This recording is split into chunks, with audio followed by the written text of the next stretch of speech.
Government set to realign its foreign policy.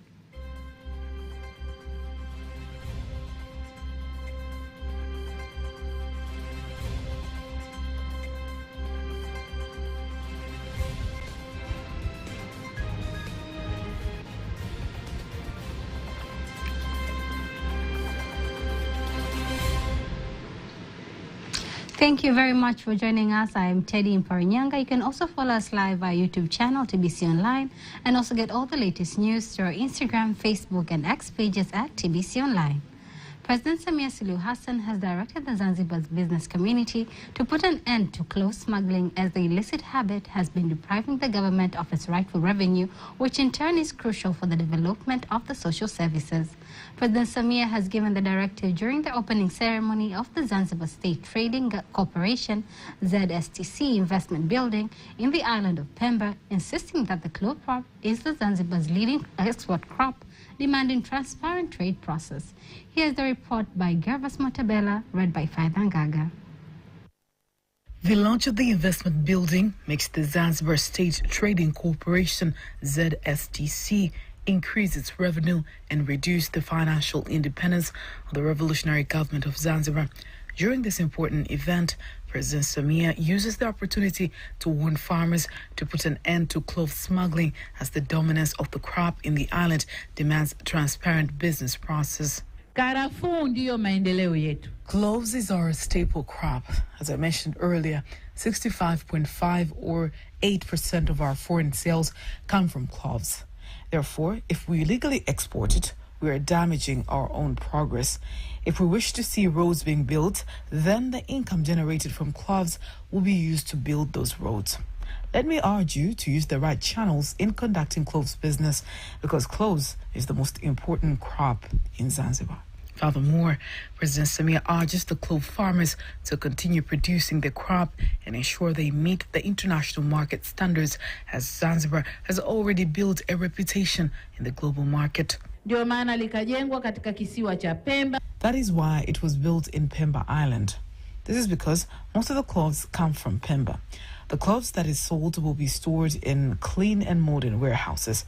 I was given a tour to these nice buildings where cloves will be bought and sold as well. What made me so happy is that now cloves will be bought in a more scientific manner than before. On the other hand, the Minister for Trade and Industrial Development of Zanzibar, Omari Said Shaban, says that his ministry is currently focusing on usage of modern technology in producing the clove crop and combating illegal trade. Now, moisture content won't be measured by feelings, but rather by special digital equipment. But secondly, we are doing our best to deal with smuggling. And the only way to combat smuggling of cloves is by increasing the price of cloves from the farmers. We are grateful also to President Mwinyi, who gave the directive that combats smuggling of cloves.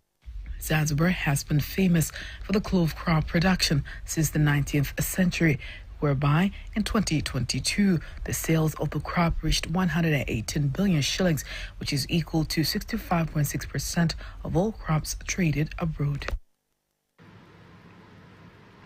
The Minister of Foreign Affairs and East African Cooperation, January Makamba, says the foundations and objectives of the new foreign policy of 2001 are self-sufficient and there is no need of enacting new policies, but the existing ones are being improved to align with the country's current needs. Minister Makamba made the remarks in Dar es Salaam during a special meeting involving various stakeholders aiming to gather recommendations as part of the review of the new foreign policy. Here's a report by Erika Kisoli, read by Faida Gaga. More than 800 people from various cadres and sectors are here at the Julius Nyerere International Convention Center to express their recommendations on the foreign policy reforms. The discussions start with the minister in charge of the ministry. The policy that was used was the 2001 policy, which is about 23 years now. And the world has gone through various changes. But the most rapid change is in this period of the past 20 years. Recommendations for the new foreign policy reforms are made public. We will receive all the recommendations here today, and a specific address should be given out to receive other recommendations. Finally, the stakeholders' discussion followed. There must be strategies, proper strategies that should be put in place in order to prepare the diplomats. The Foreign Affairs Policy is a continuation of the Domestic Affairs Policy. So it is very important we practice what we preach. We shall have a good system of what needs to be portrayed outside. But before that, all that needs to be implemented while we are still here. This is the second meeting aiming to collect stakeholders' recommendations, and the next meeting will be held in Zanzibar, then other places, and finally the recommendations will be discussed in the cabinet. The President Samia Suluhu Hassan's directive to ensure raw cashews from the southern regions of Lindi, Mtwara and Ruvuma be exported through the port of Mtwara to various countries around the world has been implemented with much efficiency. Mtwara Port Manager Ferdinand Nyati says the port has been shipped more than 150,000 tons since the start of the raw cashew season in September 2023, and the expectation is to ship more than 200,000 tons until January this year. Here's a report by Martina Ngulumbi, read by Kanki Magomole. This is a new pier at the Mtwara port, where the implementation of transporting raw cashew nuts to various countries around the world continues to be carried out as part of the implementation of the directive given by President Samia Suluhu Hassan. Mamlaka ya usimamizi wa bandari imeendelea kutekeleza. We are so grateful that after the President directive said that all cashew nuts grown in the southern region have to be transported through the Mtwara port. The Tanzania Port Authority, TPA, has continued to carry out that directive. TPA has also continued to provide cooperation to all stakeholders in the cashew nuts value chain. The execution of the directive has been of a great success for the port of Mtwara. One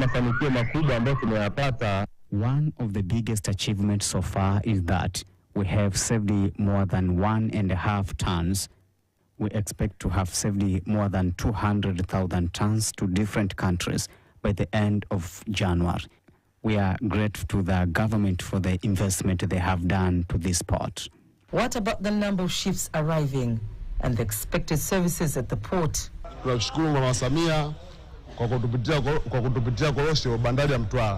are grateful to the President Samia for the directive she gave to transport cashew nuts through the Mtwara port. We ask her to make the same directive next year because women conduct business and we have tertiary activities. We always wanted to see cashew nuts transported through the Mtwara port. Actual people from different parts of the country use this port to transport cashew nuts. For instance, people from Mwanza, Mbeya, Shinyanga, among others, usually use this port. And this is a kind of development we always wanted. In the past, when the Mtwara port was actively transporting cashew nuts, Mtwara was so far developed, and the people loved Mtwara for that. However, there came a time when people were running away from Mtwara. And now that President Samia has made these changes, Mtwara is now vibrant again.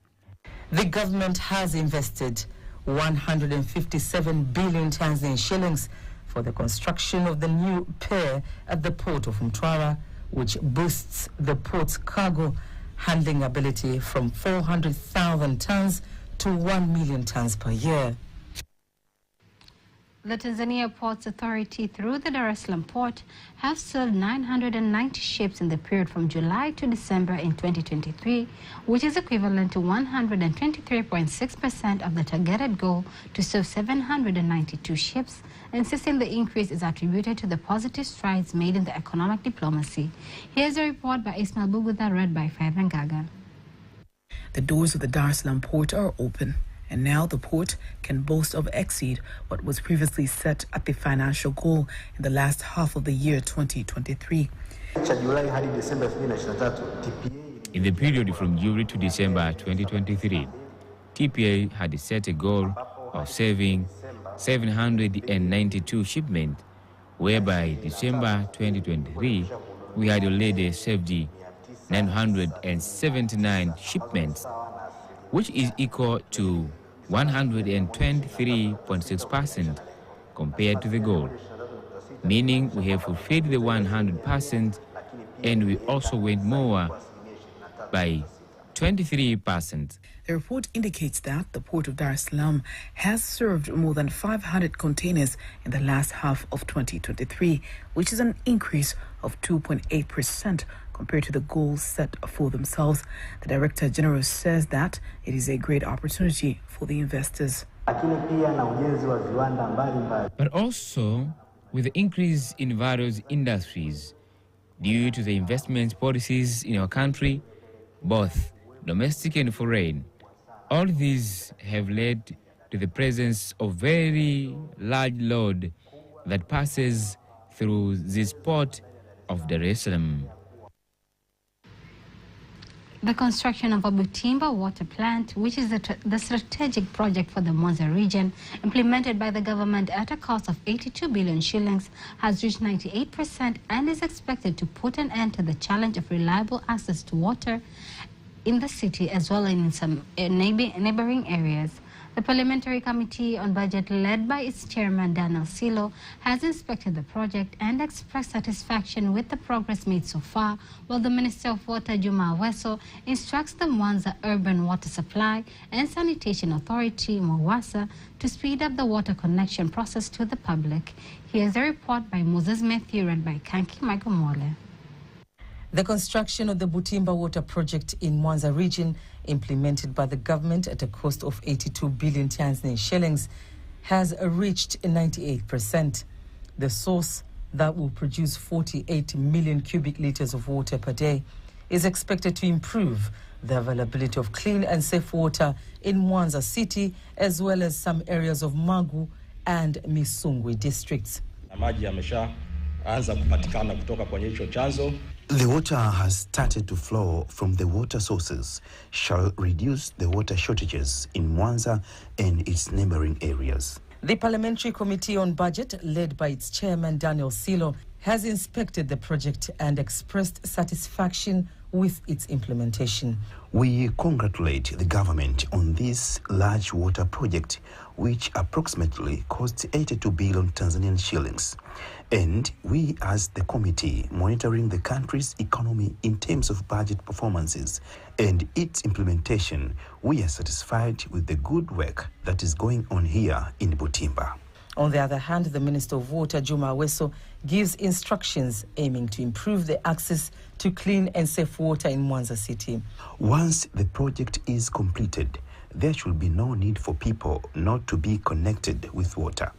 If someone needs to be connected, then they should be connected with a short period of time so that the people of Mwanza can get clean, safe and sufficient water. The completion of the project will enable the Mwanza Urban Water Supply and Sanitation Authority, MWASA, to produce a total of 138 million cubic liters of water per day out of the 172 million cubic liters required in the city per day. Honorable President Samia Suluhu Hassan has also allocated funds to improve the Capri Point station.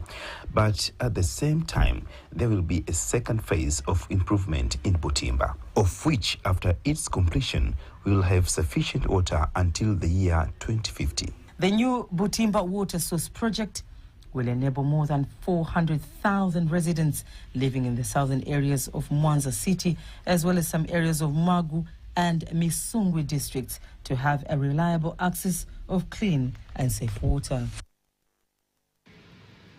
The Minister of Industry and Trade, Dr. Shatu Kijaji, says the government continues to create a friendly environment that will attract more local, regional and international investors to invest in various investment areas that have been given a priority in the East Coast region. Here's a report by Joseph Chewale, read by Faithan Gaga. The Minister for Industry and Trade, Dr. Ashatu Kijaji, made the commitment during a one-day visit to the region to inspect the progress of the construction of the new Kamaka industrial complex being built in the Disunyala area in the Kibahar district. Tanzania has made a firm decision to engage in the fourth industrial revolution. We might have been left behind in the past industrial revolutions, but now we won't be left behind. He asserts that the government's intention is to see the pace of investment and industrial construction in the region increasing day by day so as to fully contribute to the national income. The technical director of Kamaka Industrial Complex, Charles Belinga, says so far the construction of the industrial complex, which costs 3.3 trillion shillings, has reached 94%.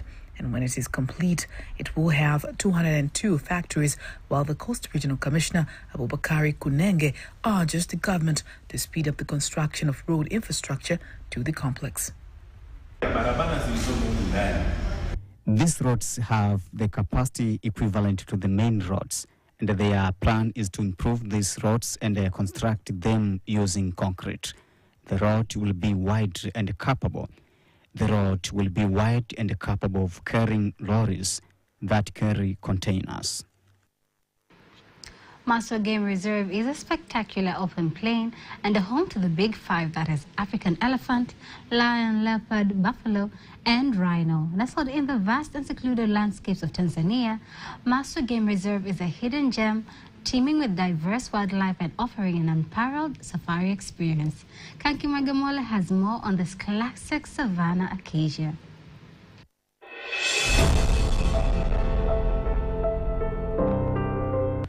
Maswa Game Reserve, bordering the Serengeti and the Ngorongoro, a home to an impressive selection of attractions and experiences, making it well worth a visit.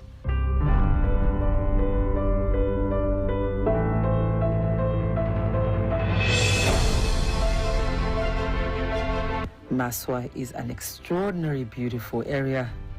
There are wide open plains here.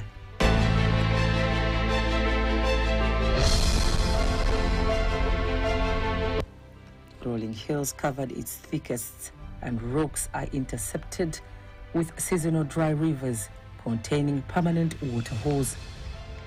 Maswa has plenty and varied wildlife, including the Big Five, with a high density of lions and leopards. Originally a hunting concession, the reserve has now been converted into a multi-use area. An exceptional job of keeping poachers away has been done here, and animal numbers have increased dramatically.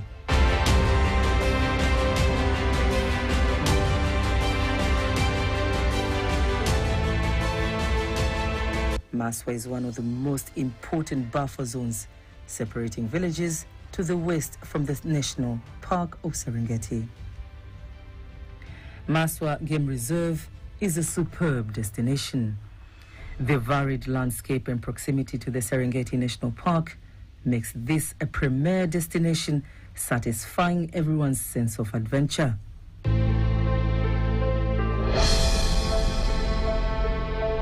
Transitioning from the infinite expanse of short grass plains to whistling thorn scrubs, and then the classic acacia savannas, each habitat displays its own characteristic beauty.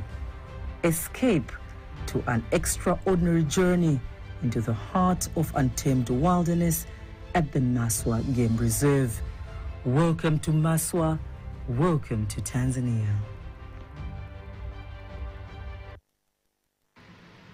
Before we wind up the local news tonight, let us now have a look at today's exchange rates according to the Bank of Tanzania, BOT.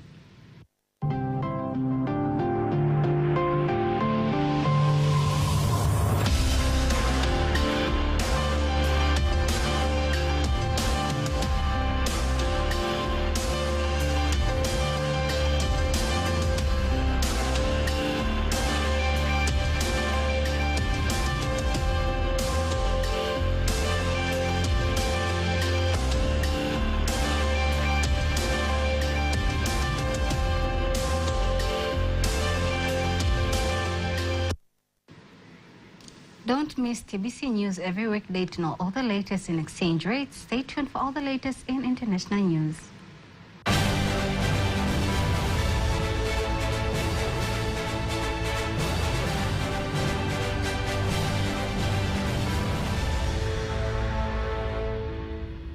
And here's international news as compiled by Ramadan Impenda and read to you by Faizan Gaga.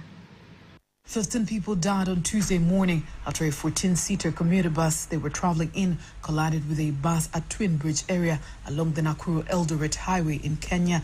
Officials in Kenya said all passengers in the commuter bus, which was heading to Nairobi, lost their lives. The dead include 8 adults and 7 children, among them 5 girls and 2 boys. 7 people were seriously injured, with 38 being rushed to a hospital with minor injuries. The injured were rushed to Molo Sub-County Hospital, with the bodies of the deceased being moved to the same facility's morgue. All 15 miners trapped in a Zimbabwean gold mine for 4 days have been rescued. Zimbabwe Mines Minister Soda Zemu said the workers were healthy and conscious.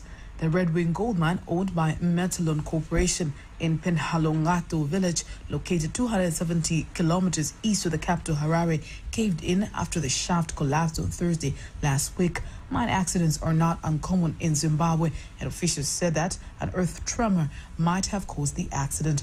South Korea has passed a new law which aims to end the slaughter and selling of dogs for their meat by 2027. Under the law, raising or slaughtering dogs for consumption will be banned, as well as distributing or selling dog meat. Those butchering dogs could face up to 3 years in prison, while those who raise dogs for meat or sell dog meat could serve a maximum of 2 years. However, the consumption of dog meat itself will not be illegal. The new legislation will come into effect in 3 years' time, giving farmers and restaurant owners time to find alternative sources of employment and income.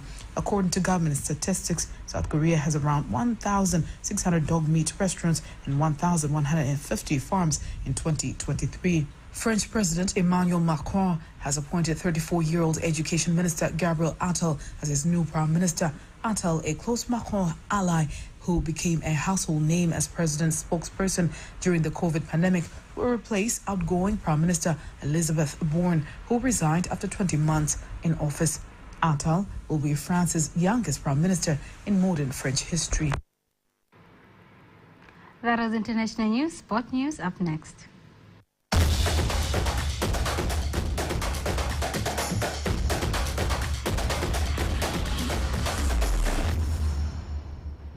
And in sports news, the Director General of the Tanzania Broadcasting Corporation, TBC, Dr. Ayub Rioba, says TBC will broadcast the 2023 African Cup of Nations tournament in high definition to ensure high quality and professional viewing experience for all the Tanzanians across the country. Speaking to journalists in Dar es Salaam, Dr. Rioba adds that apart from one expecting better viewing experience, football lovers across the country will enjoy world-class commentary and analysis free of charge. Sasa hivi katika maboresho makubwa ambayo tumeyafanya kama tulivyofanya wakati wa kombe la dunia Qatar. This time around we have remarkable improvements, just like the other one made during the World Cup in Qatar. This year our broadcast will be in HD, and we as the national broadcasting media, we have the main responsibility to ensure that we bring joy to sportsmen, and it is important for us and Tanzanians as a whole because they love sports. La kuhakikisha kwamba tunawaletea Watanzania furaha hasa kwenye michezo. TBC will broadcast African Cup of Nations on TBC1 and TBC2 and Radio TBC Taifa, as well as TBC FM, as the corporation did in FIFA World Cup Finals 2022 in Qatar. The Minister of Culture, Arts and Sports, Dr. Damasi Ndubaro, believes that the National Teams Influencers Committee will motivate sports stakeholders to donate enough funds for national teams development. Dr. Ndubaro adds that the funds to be collected will inspire the team to do better in the international tournaments, starting with AFCON 2023. Leo will be the guest of honor in the fundraising special occasion for national teams to be held in Dar es Salaam tomorrow. And that was sports news. Now, before we conclude the news bulletin, let's take a look at the weather forecast for the next 24 hours. Hello viewers, it's me Joyce Makwata from Tanzania Meteorological Authority. Welcome for 24 hours weather forecast is starting from tonight. Models are indicating chance of having rainfall over most part of the country, especially over northeastern island towards central and southern sector of our country. However, Temwe has issued advisory concerning period of heavy rains expected over Mbeya, Songwe, Njombe and the Ruvuma regions. So people living on those areas are advised to take necessary precautions. During the night, we expect southwestern island, entire Morogoro region, southern region to feature cloudy condition, thunder showers over a few areas. And the rest part of the country, especially over west, like Victoria Basin, central, northeastern island, entire coastal belt, we expect just partly cloudy condition, thunder showers over a few areas. For tomorrow, we expect Lake Victoria Basin to feature partly cloudy condition, thunder showers over a few areas and sun period.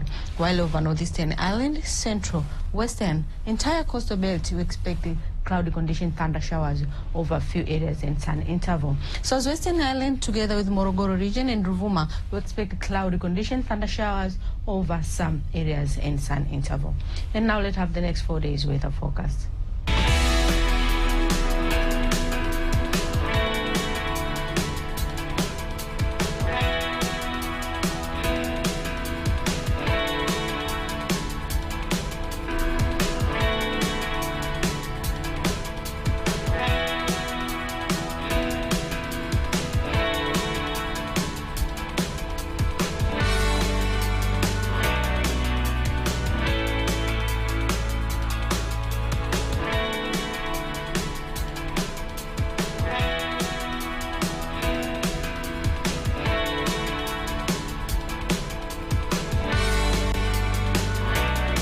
Dear viewers from TMA, that is what we have for today. But for more weather update, please visit our website, which is www.meteo.go.tz. Thanks for watching, and we wish you a good night.